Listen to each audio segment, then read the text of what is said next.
और जैसे ही भगवान शिव के मुख से सुना कि नारद जी ने श्राप दिया, तो देखिए यहाँ पर माता पार्वती के गुरु कौन है? नारद जी। और अगर गुरुदेव के बारे में कोई कुछ कहे तो शिष्य सुन नहीं सकता। इसलिए क्या कह रही हैं? कारण कवन श्राप मुनि दीन्हा, का अपराध रमापति कीन्हा। कारण कवन श्राप मुनि दीन्हा, किस कारण से मुनि ने श्राप दिया? क्या अपराध किया रमापति ने? देखिए यहाँ पर अपने नारद जी का नहीं बोलने कि नारद जी ने कोई अपराध किया, रमापति ने क्या अपराध किया। ये होती है गुरु निष्ठा, कि भगवान गलत हो सकते हैं, हमारे गुरु गलत नहीं हो सकते। गुरु गोविंद दो खड़े काके लागो पाए, और बोले हारे गुरु आपने गोविंद दिए उत्पत्ति। तो गुरु निष्ठा इस प्रकार से होना चाहिए। यह प्रसंग मुझसे विधिवत दो, ऐसे नहीं जल्दबाजी में मत करो, इसको विधि विधान से कहो। तो भगवान कहते हैं हेमगिरि गुहा एक अति पावन, बह समीप सुर सरी सुहावन।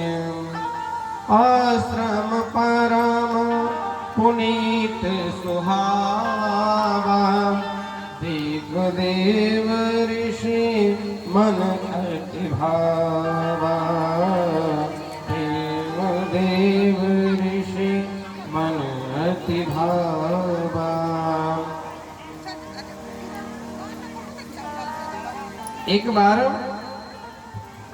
महर्षि नारद जी भ्रमण करते हुए और हिमालय से निकले और कहा हिमगिरि गुहा एक अति पावन। अब देखिए कैलाश पर्वत तो पूरा पावन है, फिर यहाँ अति पावन लगाने की क्या जरूरत है?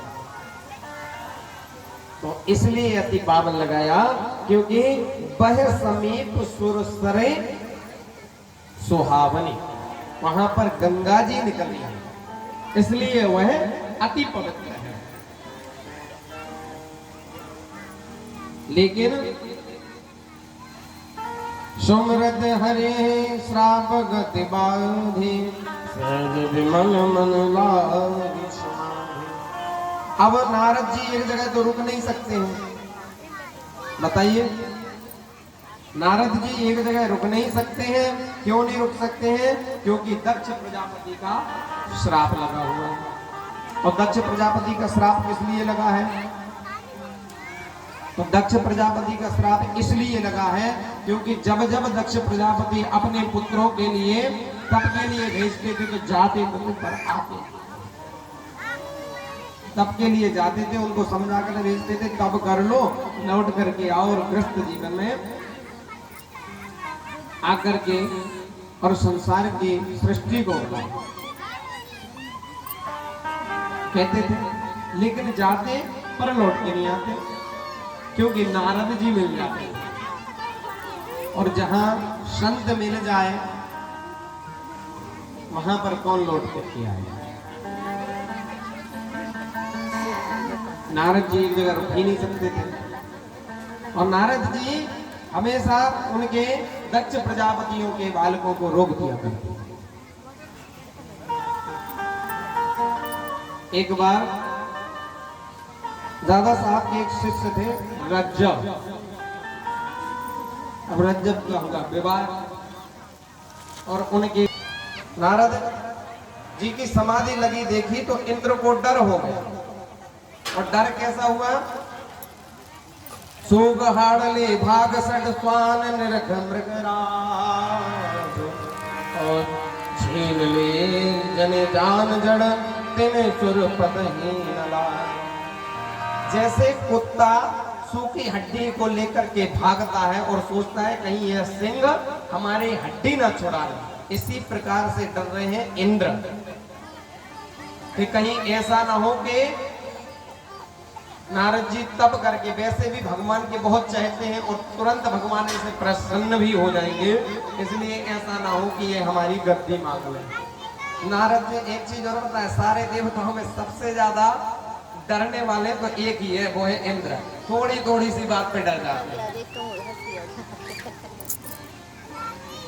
तो नारद जी वो जब तप करते देखा तो कामदेव को बुलाया। कामदेव को बुला करके कहा जाकर के इनकी समाधि भंग करो। कामदेव ने अनेक प्रयत्न किए, बहुत प्रयत्न किए, लेकिन समाधि से डिगा न पाए, क्योंकि जा पर कृपा राम की हो, ता पर कृपा करे सब कोई। प्रभु की जिसके ऊपर कृपा होती है उसके लिए काम व्याप्ता नहीं है। कामदेव थक गया, और जब कामदेव थक गया तो जाकर के नारद जी को प्रणाम किया। नारद जी की समाधि खुली। नारद जी ने कामदेव को देखा, सहज भाव से बोले, अरे काम तुम कब आए? कामदेव जी ने सोचा कि महाराज को, अब जैसे ही कामदेव ने सोचा तो कामदेव डरा तो कि कहीं ऐसा ना हो शिव जी की तरह थोड़ी देर बाद क्रोध आ जाए और हमें जला के फिर भस्म कर दे।